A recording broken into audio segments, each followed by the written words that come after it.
Thank you. Mheshimiwa Barasa, you're my younger brother. We have to move carefully. Kwa sababu, wewe ukienda Lubawa market, mtu akiuza mbuzi, analipa shilingi 100. Mtu akiuza ng'ombe, analipa 250. Bodaboda akitembeza pikipiki, analipa wewe 50 shillings. That is called taxation.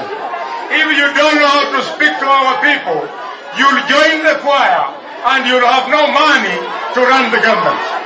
That is it. Hi everyone, hope you're doing well from wherever you're watching this channel, depending on your time zone. Now, we are still in Kakamega and we have to bring the story to the people the way things are on ground. So, Boni Khalwale was in Kakamega at the burial of a brother to the PS for Higher Education, Bitrus Nyangala. And he was trying to sell the Kenya Kwanza agenda, the 3%, the house levy, and the upcoming 16% financial bill for the year 2023-2024. But the reception was so unwelcoming to Boni Khalwale. Khalwale is one of the politicians among the senior leaders in Kenya Kwanza government in Western who was heckled in front of cameras and in front of the UDA leadership because one of their own had been bereaved and they went there to comfort the PS. So this is how the situation was on ground. Now we are continuing with the panel discussion, but just a quick request for those who are watching and you are not subscribed, please consider subscribing to the channel of Brother Samasa. Thank you so much, and again to all our viewers, please give this video a thumbs up. Thank you so much, and back to this discussion. Now, the biggest challenge any politician can have is when you are trying to sell a failed government. William Ruto government is failing. It is failing because they overpromised, but again, they don't have any clue on what they need to do going forward. So in the eyes of Kenyans, they are being viewed as liars. People who lied without blinking.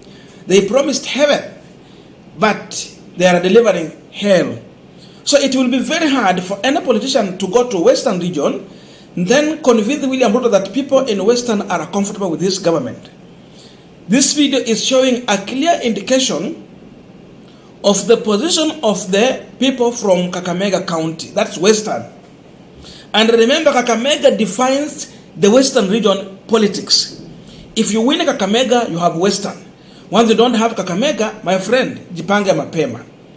So that is the situation on the ground. This could be one of the reasons why Seth Panako is feeling that he cannot be in a place where his people are not comfortable. There is no way Khalwale will convince the people in Western that 3% house levy is just comfortable. It is a good thing. They have to impress and they will have houses. The only problem is that he cannot explain for how long it will take for these people to get those houses. So it becomes a big problem. Nurses cannot buy into that. Doctors are not willing to do that. Neither teachers or any civil servant is willing to go in that direction. Even county staff are not comfortable with that direction. So it is not making sense. They are planning to tax border. Mama Mboga is going to pay taxes. And the other day we were trying to analyze here in was it Taifa Leo newspaper, where they had explained clear on how Mama Mboga is going to be taxed. And it was clear the government is eyeing to tax 42 shillings from Mama Mboga. Unalipa hiyo kila siku. So Khalwale is trying to convince people that the bill is okay, when he knows himself that bill is not okay. So the people could not continue to keep quiet and listen to a liar trying to convince and confuse them. Walisema hapana. Hapana. Hatuta kuruhusu endelee kutudanganya. Khalwale had no option but to be stopped from lying to the people. This is just one of the example, but it tells you that watu kwa ground wamejua hii serikali ni ya uongo, ni ya ukora, and they are not willing to continue buying into lies. So if someone lied to Ruto that Western is ready for him, that he has numbers in Western, he must be told. For you to have numbers, you need to be a truthful person, not a liar. But you will not have numbers in Western as long as you are still lying to the electorate. Ile wakati wa kampeni walikuwa wanapea watu wheelbarrow, wakionyesha ya kwamba hii itakuwa serikali ya kufanya kazi. Lakini imeonekana kwamba hii serikali ni ya kudhulumu wa Kenya. Hakuna kazi wanafanya. Kama kuna mpango wako nayo, ni ile mpango ya kupanga vile wataibia wa Kenya ushuru wao na pesa zao. It is not making sense to anyone. And they're saying no. Tunataka unga ishuke chini. Ruto alipokuwa na kampeni alisema atashukisha bei ya unga from 100 to 70. Alisema wakati ataka Biblia chini. So when Uhuru left, it was 100 because he had subsidized. For him, he did not see the reason to subsidize unga. He removed the subsidy.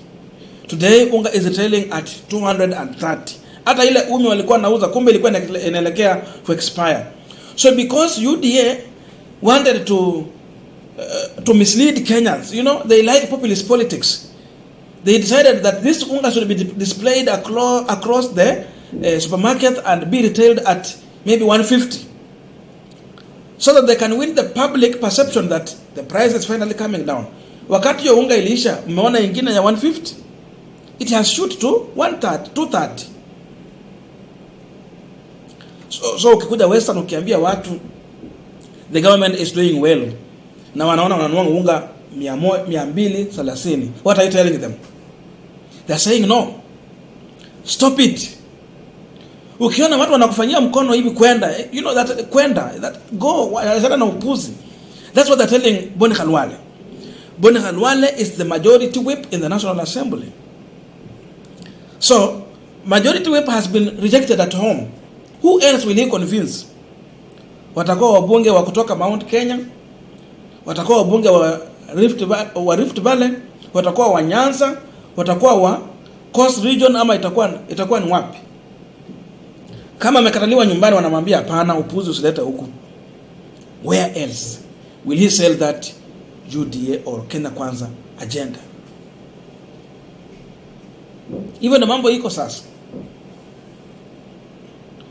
So when Ruto said that everyone has to pay taxes, it does not matter. The question is, do people have jobs? Watu wako na kazi.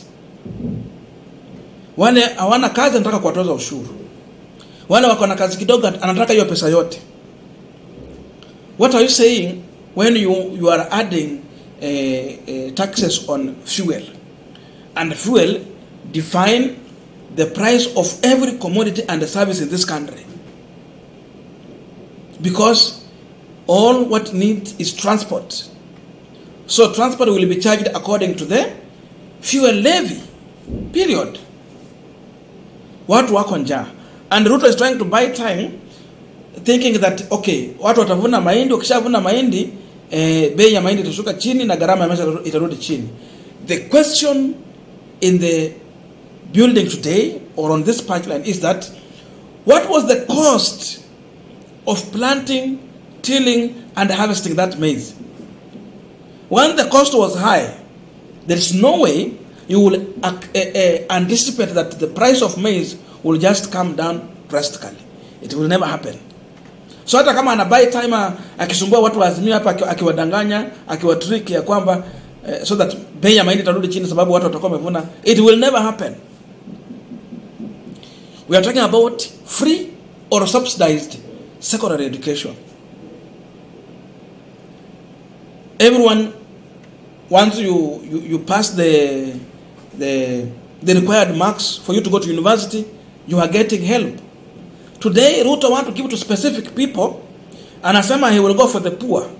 Sasa hata ukienda kwa mambo ya basari kwa high school, kuna watu wachache sana maskini wao wanapata. Hao wengine wote na kwanga when you have connection and they are not poor. Wengine wako na wazazi wote na wazazi wako na uwezo. So Ruto anataka hii help ikuwe tu kwa wale ambao watakuwa na connection, and then to ndio kubadilisha sura, yani kufunika sura, watachukua maskini kadhaa. The rest will be the people who have connection who will get help. So help wametoa kwa maskini kuendelea kuumia, na hao wakifanya nini? Wakiendelea na mambo yao. So Ruto is an oppressor. Kakamega is saying no, and that is the situation on the ground. I don't know your views, but let us meet in the comment section for continuation of this conversation. Thank you, and see you in our next video.